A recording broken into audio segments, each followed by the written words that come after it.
Snap Studios.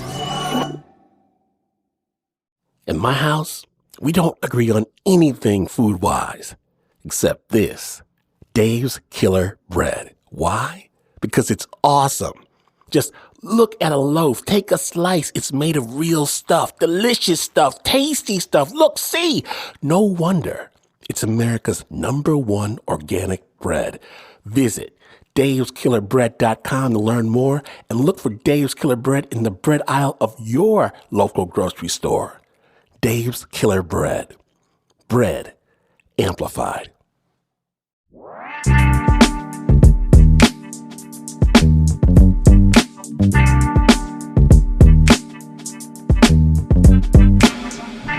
Okay, so I live in Oakland, right? The beautiful San Francisco Bay Area. Let's imagine someone from here meets someone special, and they want to progress to the next level. There's nothing people from the Bay love to do more than go to LA. And vice versa. People from LA love to come up to the Bay. Now, often we'll fly down, but really, the math has been done on this. You don't save a lot of time point to point by flying as opposed to driving. You don't. And timed right, you can make the drive in about 6 hours. And friends, these hours can let you know if the person you are with is someone for the long haul or someone you have to ditch. It turns out that 6 hours in a car with someone, 6 hours, that is a lot of hours. A lot of time. That entails a lot of decisions, a lot of potential triumphs, setbacks around flashing lights. Who controls the radio? Who drives? How fast? How slow? Does one person sleep while the other is driving? Or do they make it their job to keep the other person occupied with a stream of inane chatter? Do they grind their teeth? Do they breathe hard? And what in God's name are they talking about now? The perennial question.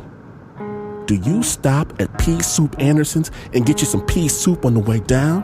Or do you stop on the way back up? Because you gotta stop there. Everybody knows that. For real, break up immediately if they don't stop at Pea Soup Anderson's. Or, do you throw caution to the wind and drive the scenic route down Highway 1? Warning, danger, Will Robinson. This way is at least 9 hours. 9 hours and 9 hours together in the car is twice as many hours as 6 hours, believe me. But maybe it's an investment in your future either with this person or without them, because if somehow, by some twist of fate, some accident of evolution, somehow, if at the end of this trip, there and back again, you are still engaged, laughing, amused by, and patient with the other person sharing this metal box with you, well then, y'all need to call the caterers. Decide on the flower girls because you passed the most important test. Because that's not just the highway you've traveled on. No. That's the road of life. The journey distilled. And today, on Snap Judgment, Snap Judgment's underground lair and odyssey like no other. For the most important reason of all, we're calling it the Pink Palace. And soon, you're going to find out why. My name is Glenn Washington. Whenever you go on a road trip with someone special, always play Snap Judgment when you're listening to Snap Judgment. Snap.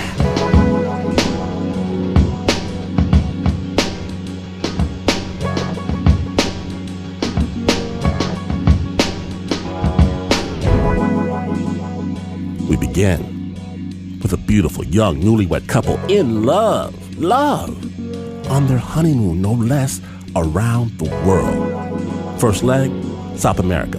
What could be better? That's where they meet two anthropologists who tell them they can see the mighty Amazon River if they just make a wee detour. And you know how some relationships, there's the one who has the ideas and the one who has the hesitations? One that's the gas, the other is the brakes. You know what I'm talking about? Snap Judgment.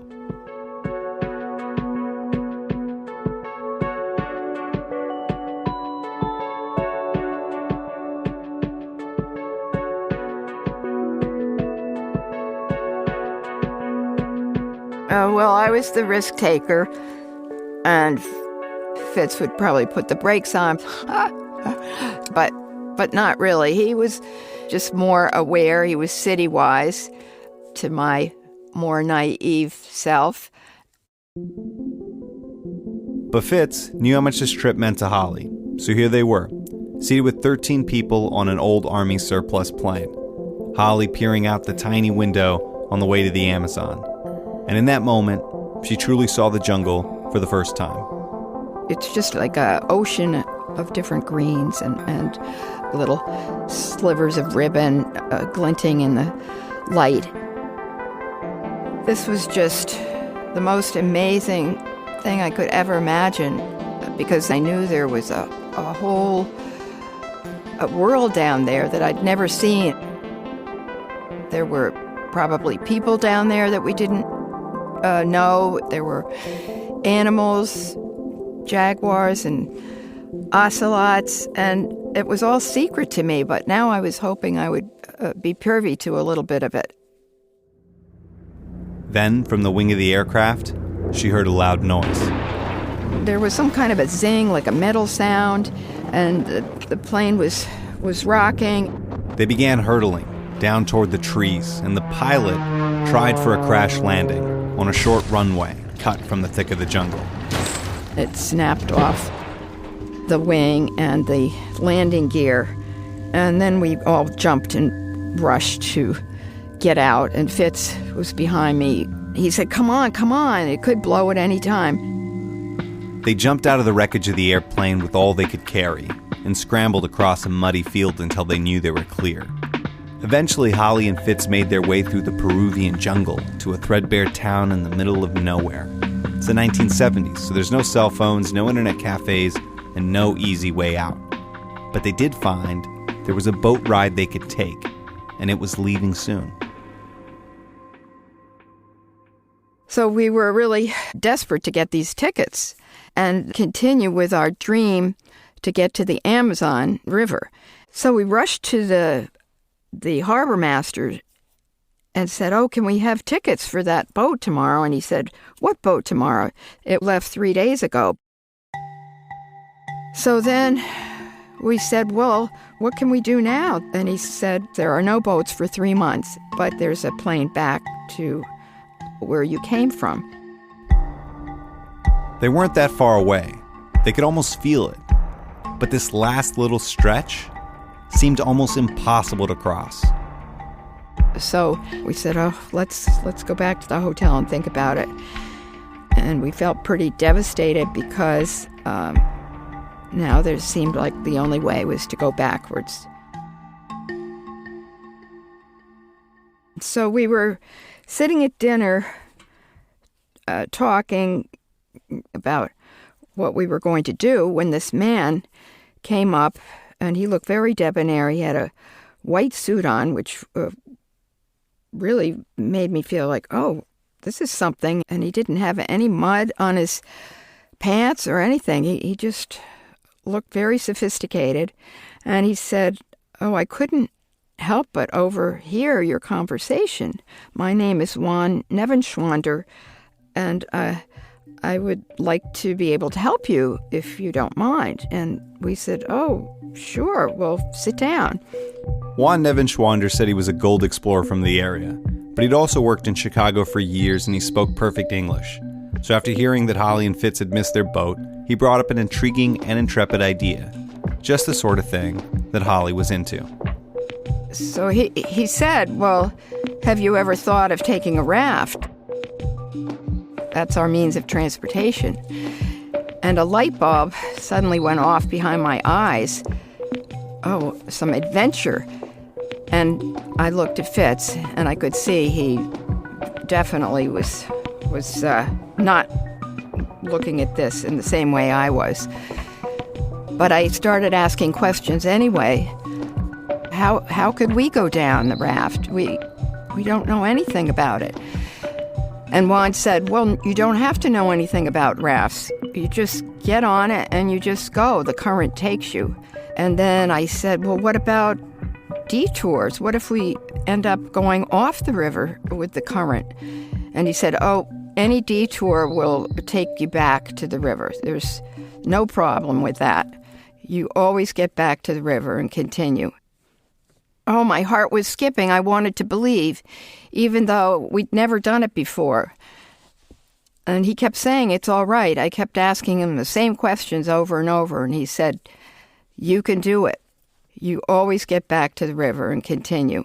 And that just made my heart skip more and more, because it was a means of getting out of here, plus it would be a fun way of going. So I was elated. Fitz was still frowning, and he said, wait a minute, we know nothing about rafts. You think we'll take one of those banana-laden rafts down the river?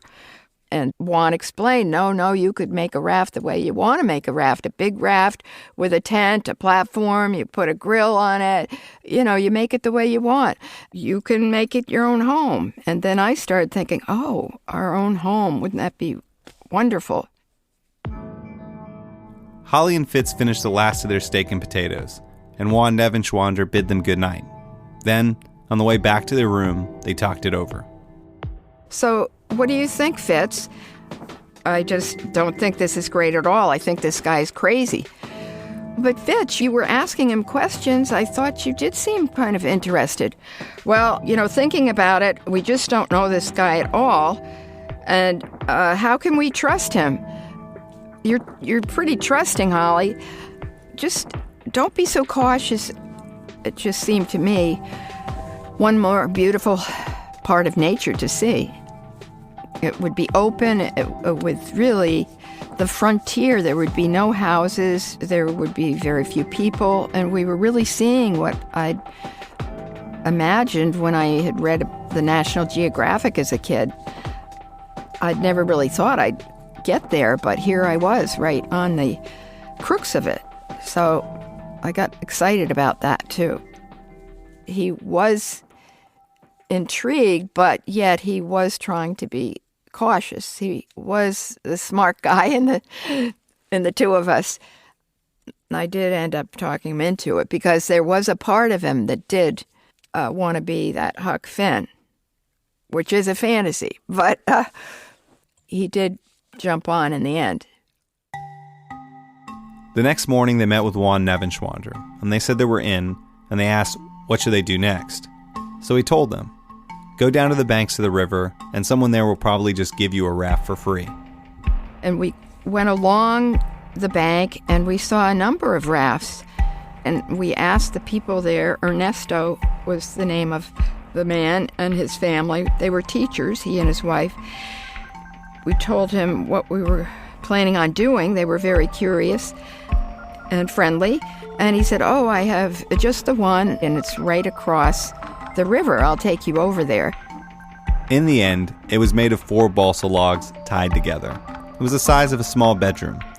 Then they started to build their home on it. They had a grill made out of a canola oil can, a rudder to steer, and a platform with a huge pink plastic tent.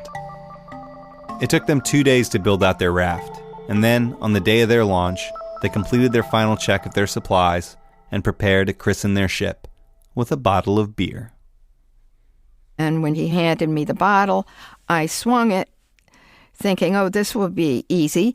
I'll just bang it really hard against the raft and call her the Pink Palace. That's the name we had decided to call her. And somehow it flew out of my hands and just barely bumped the side of the raft and crashed into the water, unbroken. So the local kids went, oh, on the side of the bank, like a Greek chorus. And I thought, oh no, is this a bad luck omen? And then Fitz said, oh, come on, don't worry, that's just a superstition. It's no big deal. They pushed off the shore and hopped aboard the Pink Palace. We put the pole down and the paddle, and we just floated along, and then we could relax. The plan was to get themselves down to the town of Gibraltar. From there, they would head overland and finally meet up with the Amazon. But first, they had to float for 5 days down this river, the Madre de Dios. Oh, the sun felt great because there was a lovely breeze. And then there were little chirping birds going by. And we were just soaring along, and it felt like you're flying along with the current. So it felt just free as could be. With the Pink Palace drifting down the river, they're lounging around reading paperback novels. And then a family of butterflies begins darting all around them. And Fitz said, "Look, the butterflies are landing on you." Oh, there are at least 7 or 8 butterflies, and they were beautiful, iridescent, opal, purples, whites, blues. And then Fitz said, "Oh, you're bejeweled." And I said, "Oh, my heavens, he's such a poet." And just making a slight movement, they darted off into the wind, up into the sky. I was drifting my hand in the water as the current went along, and then I started singing Moon River, or humming it.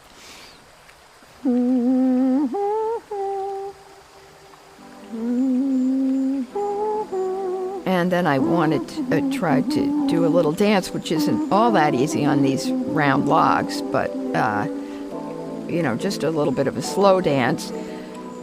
And I just got into the moment, and I said, "Oh, come on, Fitz, why don't we dance?" And he was reading a paperback, and he's, "Oh, I'm not a good dancer, I can't dance." And I said, "Oh, come on, he was, no way, I can't do that. Oh, come on, Fitz, come on."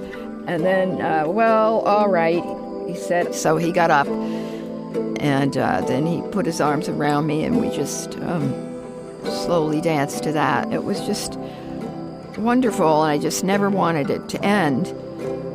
So then we just ended up laughing, and that's the kind of moments we had. Holly and Fitz had met in Boston a few years earlier. Holly was just finishing her master's. Fitz had just served in Vietnam and was starting his undergrad. Fitz was something of a coffee house poet, wrapping everyone up in his conversations and his stories, including Holly. The two quickly fell in love and started making a life together. And then, one night, they got into a pretty scary car accident. The car was totaled, and even though they weren't hurt, Holly started to question the script they were living. So that's what got me started thinking the next step would have been for us probably in being married would be to save up for a house. But she wasn't ready for that life, settling down or having a baby. I still had growing to do. And I thought seeing the world and what was out there would help me to find out who that person was. And maybe I wanted to see how courageous I could be. So they laid out a plan, began working second and third jobs to save up enough money, and now they were off on a journey of a lifetime, floating on the Pink Palace down the Madre de Dios toward their goal, the Amazon River. It had been beautiful for the last few days, and then we fell asleep that night. It was fine, but suddenly in the middle of the night, there was thunder all around, right on top of us, and lightning. And I said, Fitz, wake up, there's a storm. And the raft that usually was so stable was rocking up and down and spinning. So I was scared because Ernesto had said, don't ever let the raft spin. And here we were spinning around like a carousel. But Fitz, sleeps very soundly, and he was, what? And I said, storm. And he inched his way over and looked out the flap of the tent into the roiling river. It was all dark. And just as that happened, a trunk of a tree with all these spiking roots came blasting through the tent. And Fitz said, are you okay? And I said, yes, but I can't move. And then Fitz grabbed me and said, we've got to get this tree trunk off of the raft. It's pulling it down. And the water was coming over the bow.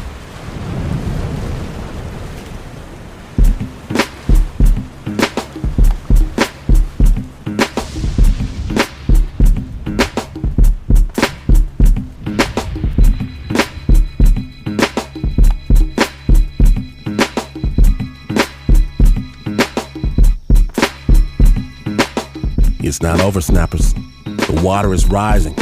Will the Pink Palace stay afloat? Find out when Snap Judgment returns. Stay tuned.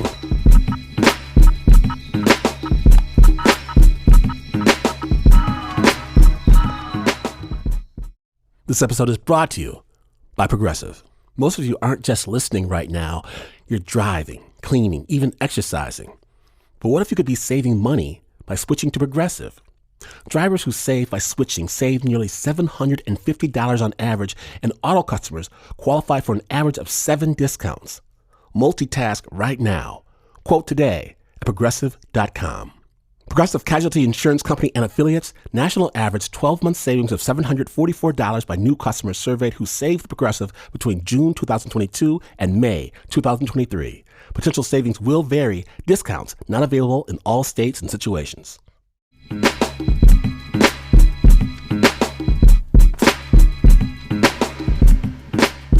Welcome back to Snap Judgment, Pink Palace episode. When last we left, Holly and Fitz are on the moderated Eels River in the middle of a storm. The raft is spinning out of control, and the tree trunk just blasted through their tent. Snap Judgment.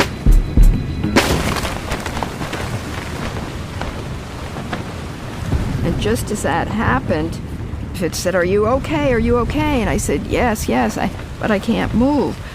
And then Fitz grabbed me and said, "We've got to get this tree trunk off of the raft. It's pulling it down." And the water was coming over the bow. And that's what scared us, is that we had to get that tree off of us. Together, they heaved the tree off the raft and tied the Pink Palace up to the riverbank. And then they tried to get some sleep with the storm all around them. So the next morning after this storm, I woke up and I was so happy to be alive. A couple of birds were singing, but just the way after a storm everything is, so quiet and so pure and clean. I thought, wow, what a wonderful, beautiful world this is. And he sat down too, and we were just hugging each other, actually, happy that we were alive. The Pink Palace was damaged. Their tent was torn and they were caught in some branches. But they didn't think it was too bad until they tried to make some breakfast. Most of our supplies had gone overboard with the storm. And we just looked at the one box that had a few things. And I could see there was a little pea soup. There was a can of carnation milk. They had packed enough food for a week. And now they didn't have enough for a meal.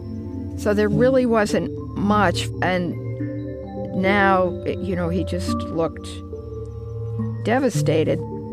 At this point, they knew that it would only take one more day until they reached the town of Gibraltar, so they tried to stay hopeful. Well, he said, well, let's have coffee at least, and I was relieved that, okay, great, it was that instant coffee, but it was something. So we're sitting, and Fitz looks out, and he says, "Holly, there's no current here, really. That it's not the way it was before, rushing by us." And he says, "There's no bank here. There's no land. Look under these trees. There's just more water. I don't know, but I don't think we're on the river anymore." The storm had blown them off course, down some kind of side channel. And now, Holly could hear the words of Juan Nevenschwander inside her head. "Any detour will take you back to the river. There's no problem with that. You always get back to the river and continue." But it wasn't a detour.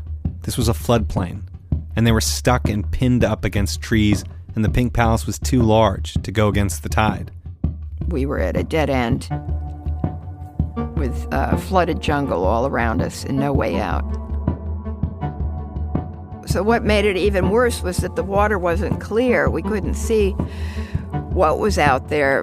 It was all muddy, and we'd hear these sounds.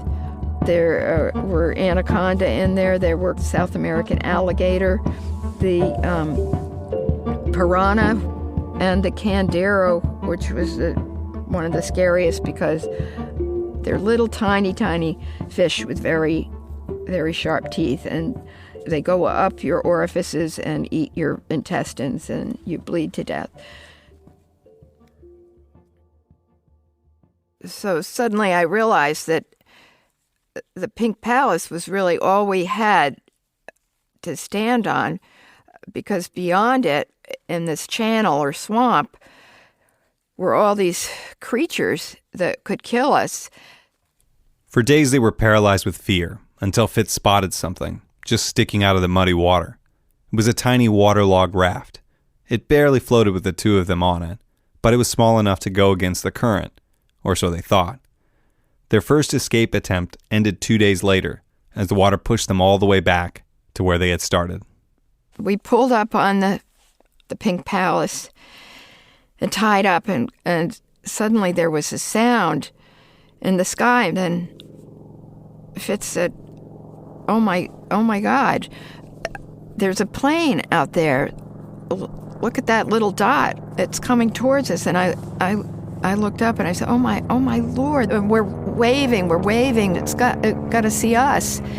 And then it swirls around. I said, surely it will circle back.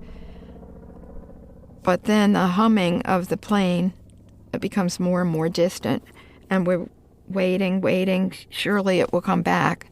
And then we don't hear it anymore. I said, I'm sorry, Fitz.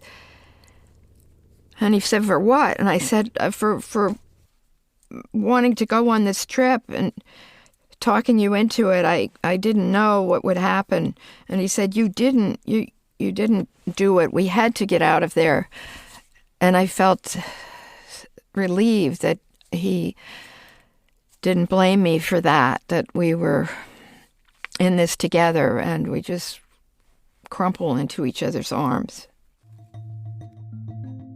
Now we're on the 8th day, and we had tried to escape 2 other times, and we were starving more and more. We had maybe a little bit of sugar. So we knew, okay, if we are going to try one more time, we've got to do it now. There was only one option left: to swim. One had told us never to go into the water, especially because of the Candiru. But now we had no choice, and we had to get in. So they each pried off a log from the small raft, using it to stay afloat. There would be no land to rest on, only some log jams from trees that had been washed down the river. We got in the water, and we started ahead, and the sun was out, and we felt hopeful. We were making good headway as we went. They were weaker now. They hadn't eaten a full meal in 7 days. Still, they made better headway swimming than they did on the raft. They got used to the slimy, swirling things that moved around their legs, but they needed to rest. And finally, they saw a log jam up ahead and swam towards it.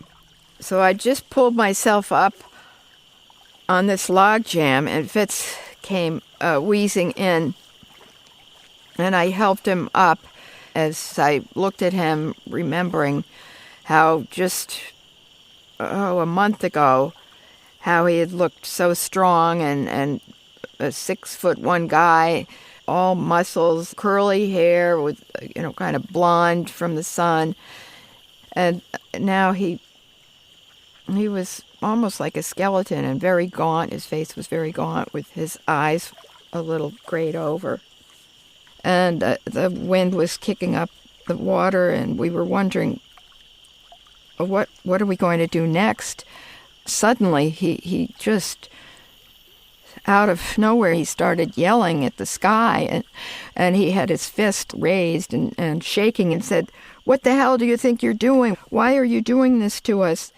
We're good people. Why did you get me through Vietnam? I was wounded twice. What was the point of making it through everything just to die in this godforsaken jungle?"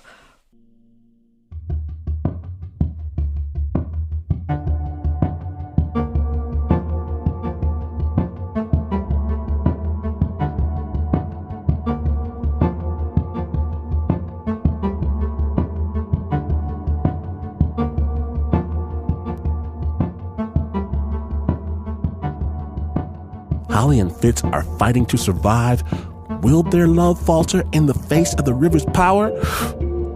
Stay tuned.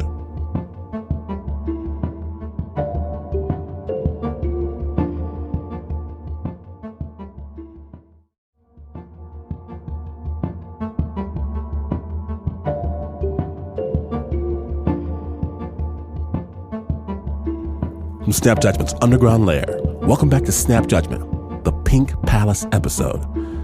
My name is Glenn Washington, and when last we left, Fitz and Holly's romantic adventure on the Madre de Dios River had turned into a test of survival. Snap Judgment. Out of nowhere, he started yelling at the sky, and why are you doing this to us?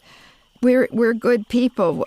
Why did you get me through Vietnam? I was wounded twice. What was the point of making it through everything just to die in this godforsaken jungle?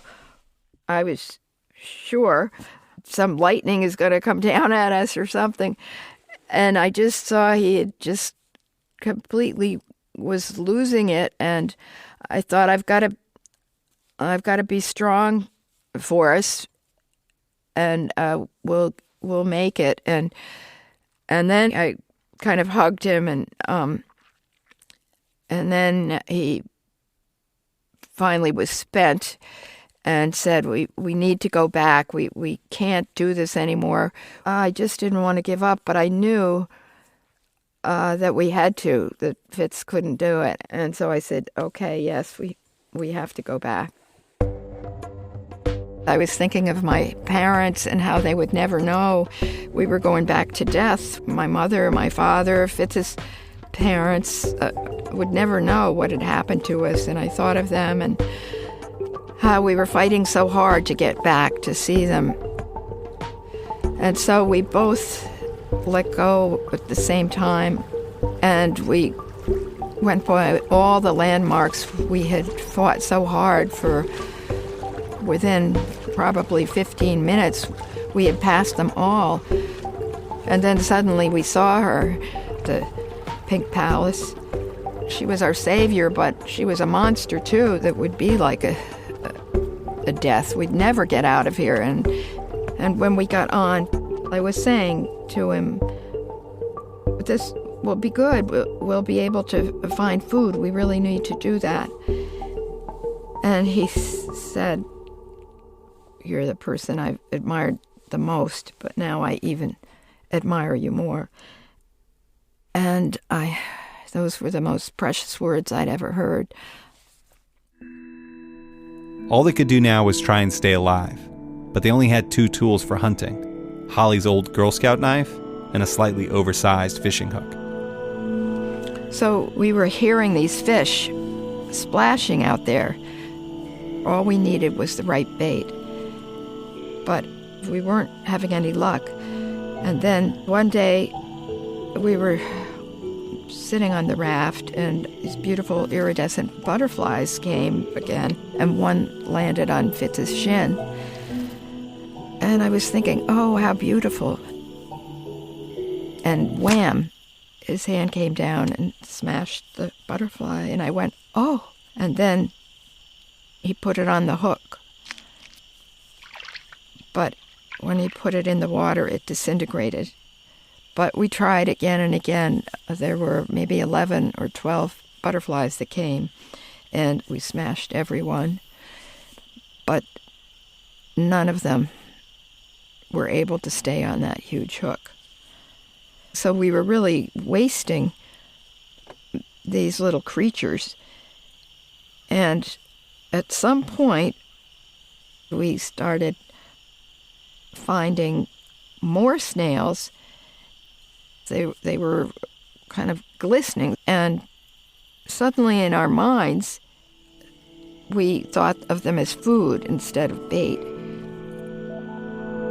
So we got about 9 snails each and 4 frogs. We could then have 2 frogs each.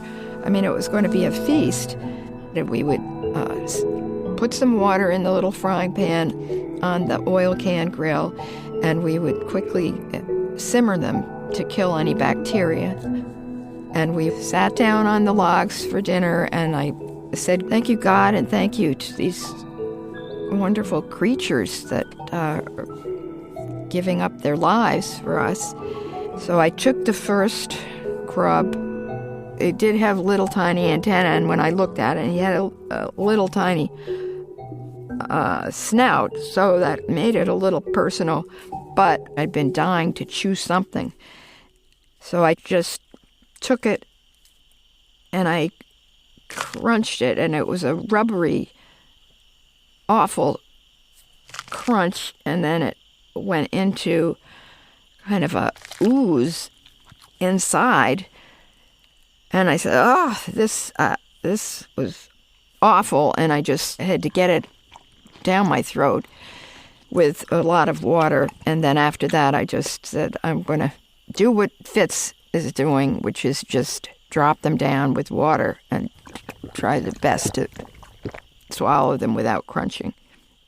Things would come through my mind of, gosh, with hunger, I'm never going to leave the house without at least a few Snickers with me.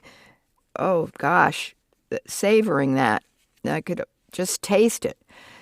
And then more serious things came into mind, wanting, of course, to see family again and friends. And then this insight that came to me that I wanted to have a baby, and that suddenly gave a whole new hope.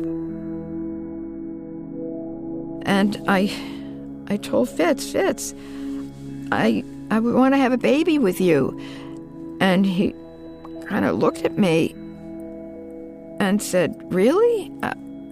I think he was thinking now. And I said, well, I couldn't have it right now in the jungle, obviously, but we're going to get out of here, and I want a baby with you. And I looked in his eyes, and he said, oh, that would be wonderful. And it gave us a sense of hope to feel that we could have a family in the future. But we still knew that we were going to die, that it was very close, that we could die at any moment.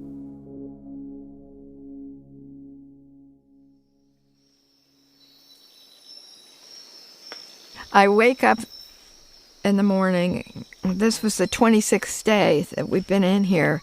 I heard the birds chirping, and I was so happy that we'd found so many frogs that I felt like we were on the upswing. And then I looked over at Fitz, and he just didn't look right.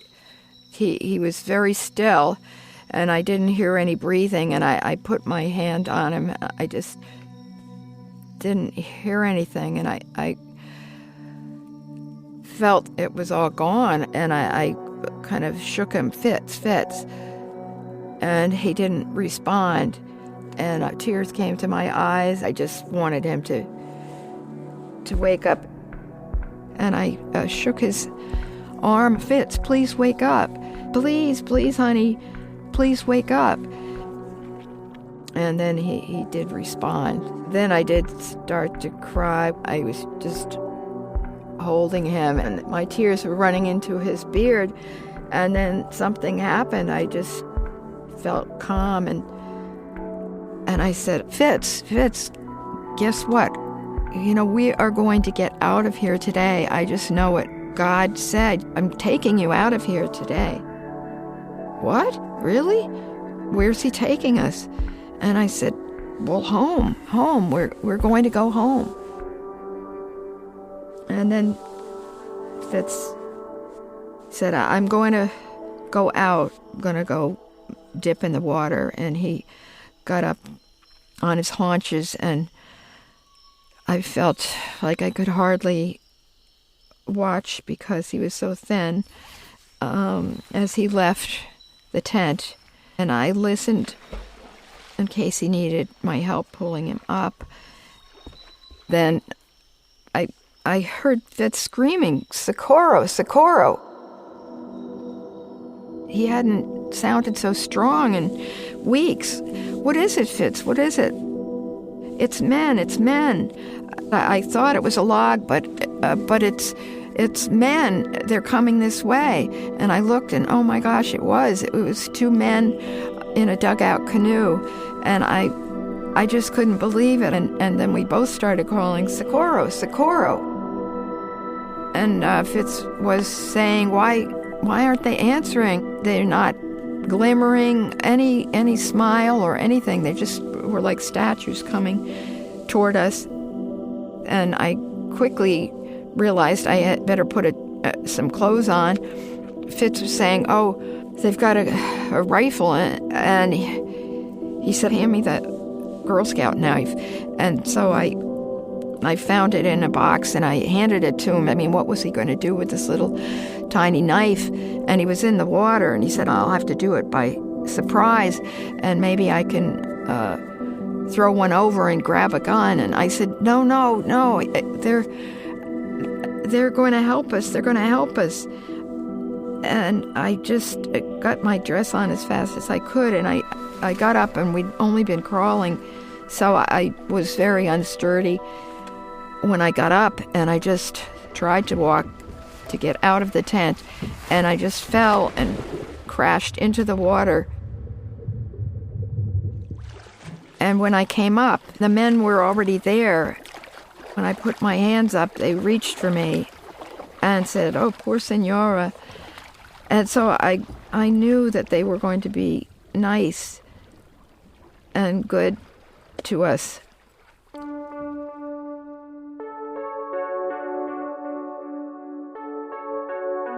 They were local hunters, and they'd been tracking a monkey through the jungle when they came upon Holly and Fitz, and they could see they were in really bad shape. They helped them grab their belongings and quickly loaded them on to their small boat. We gave them our names, Holly and Fitz, and then we asked them their names, were Roque and Silverio. And I leaned back on this huge dead turtle they'd been hunting, and he handed us some banana chips, which we'd never seen before, and some chicha, the maize drink. And that was so nice of them. And then they started paddling away, and I looked back. I was so thankful for having the Pink Palace. She kept us alive. And I just said goodbye, and I don't plan on ever coming back. She would just be a memory, and a memory in our minds and in a couple of photographs. And I just was just so overjoyed to be alive, and so was Fitz. And we just kept hugging each other and crying and saying, thank you, thank you.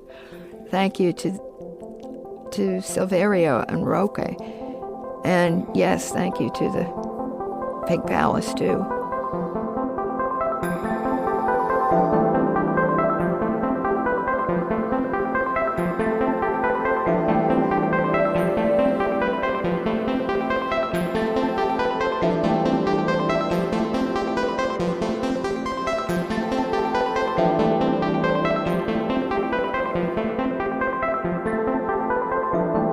Holly and Fitz ended up in a hospital for the next few weeks.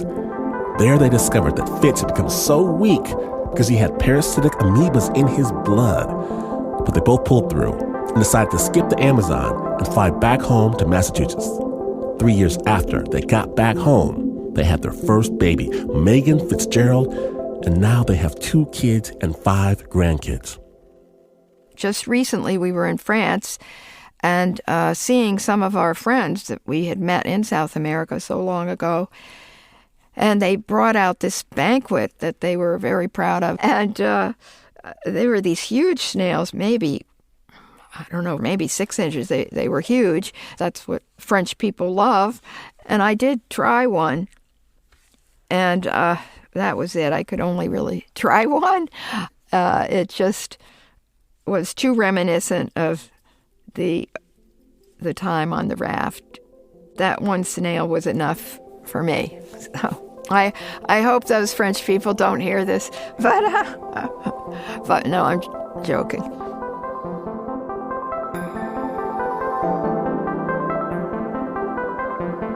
Special thanks to Holly Fitzgerald for sharing her story with the Snap.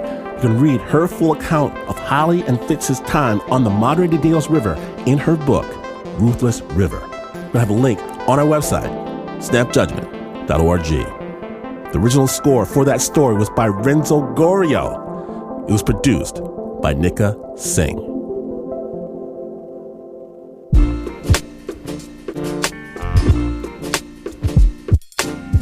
Oops, it happened again. I know. If you missed even a moment, get the amazing Snap Judgment podcast wherever you get your podcast. Get this one. And do me a favor if you will. If you do dig the Snap storytelling, let somebody know. And here's the best test of all for anyone looking to find their special someone. Just ask your prospective lover if they're down to snap. If they snap and you snap, Lord have mercy. Let me tell you something I've learned in my travels.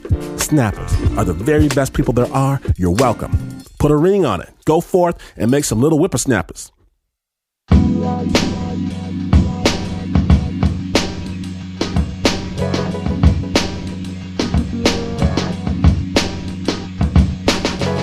If you want a magic glimpse of the story behind the story, follow Snap on Instagram. That's Snap Judgment Radio. Learn about our lean, mean storytelling machine, also known as the Snap Judgment Team. Snap is brought to you by the crew that eats snails for each and every meal. In fact, we saved the biggest, fattest, juiciest snail for the Uber producer, Mr. Mark Ristich, Anna the Fiddler Sussman, Dr. Patman City Miller on the sticks, trombone Nikka Singh, Renzo Washboard Gorrio, John Facile the tambourine man, Squeeze in the accordion, Shayna Sheely, Liz Mack on the harmonica, Marissa Dodge rocks the spoons, Eliza Banjo Smith, Lauren Newsom bangs the block, Teo Ducot blows the recorder, bass fiddler Flo Wiley, Nancy Lopez just claps while Leon Morimoto dances around with his shirt off.